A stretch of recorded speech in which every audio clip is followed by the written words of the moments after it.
maanta ayuu taariikhdu tahay 1 bisha shanaad 2021 kalfadhiga 8aad kulankiisii 16aad kooramka annaga waa 140 xildhibaan ajandaha kulanka waa codaynta ogolaanshaha hirgelinta sharciga number 30 ajandaha aanu codayno waa mahadsantihiin xildhibaanada sharafta leh waxaad dhegaysateen khudbaddii madaxweynaha jamhuuriyadda federaalka Soomaaliya oo nuxurkeeda ahaa in dib loogu noqdo heshiiska doorashada 17 September si loo soo afjaro kala aragti duwanaanta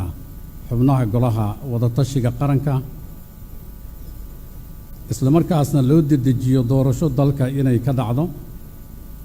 sidaasi oo kale waxaad akhrisateen codsiga madaxweynaha jamhuuriyadda federaalka Soomaaliya uu ku codsanayo in loo ogolaado in dib loogu noqdo heshiiskii doorashada 17 September xildhibaanada sharafta leh arrintan hortaalla ma aha mid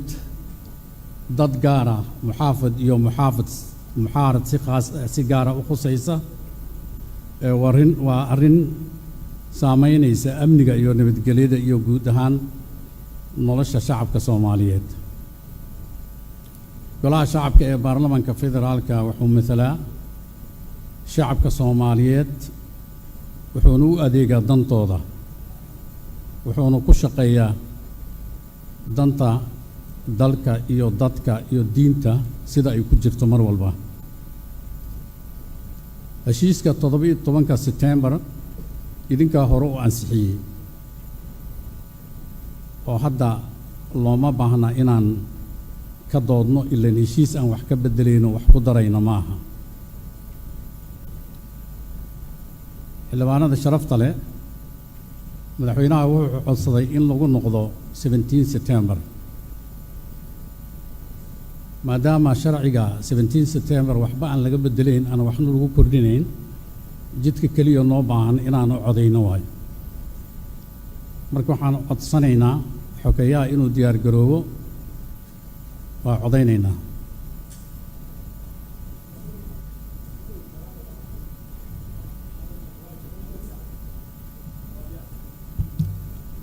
waa codaynaynaa haa iyo maya u coday because heshiis wax ka bedeli maysa fariiso xildhibaan ya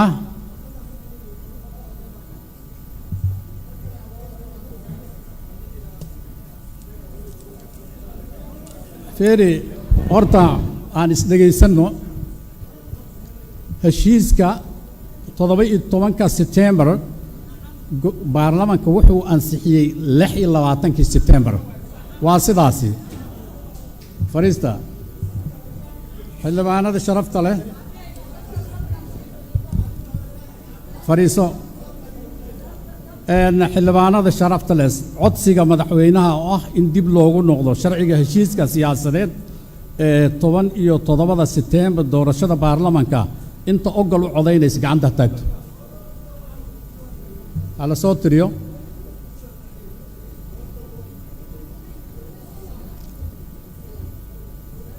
alla dejiyo inta diidan gacanta taagto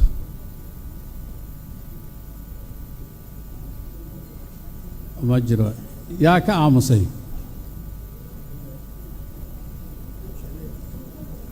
ala soo gudbiyo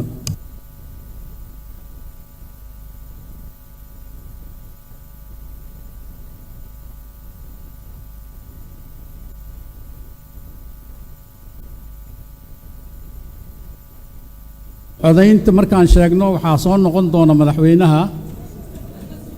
si uu ugu mahadceliyo golaha shacabka ee baarlamaanka federaalka oo codaynta aan isdhegaysanno xildhibaanada codaynta sidaan ayay u dhacday heshiiska 17 September in dib loogu noqdo wax ka aamusay ma laha xildhibaan diiday ma laha waxaa ogol u codeeyay 140 xildhibaan sidaas awgeed waxaa loo noqday heshiiskii 17 September sidaas oo ansax ku yahay waxaan sugaynaa madaxweynaha soo galaya si xildhibaanada ugu mahadcelin mudane madaxweyne sida adiga aad codsatay khudbadaadii iyo warqadaadii aad guddoonka baarlamaanka u soo gudbisay baarlamaanka wuxuu codayay in dib loogu noqdo heshiiskii 17 September waxaan ku siinaynaa kelmadaadii ku aadanayd ansixintaas 17 September soo dhawo mudane madaxweyne bismillaahi raxmaani raxiim gudoomiye waa mahadsan tahay adiga xildhibaanada sharafta leh waxaan ku faraxsanahay aan idinkaga mahadcelinayaa xildhibaanada sharafta leh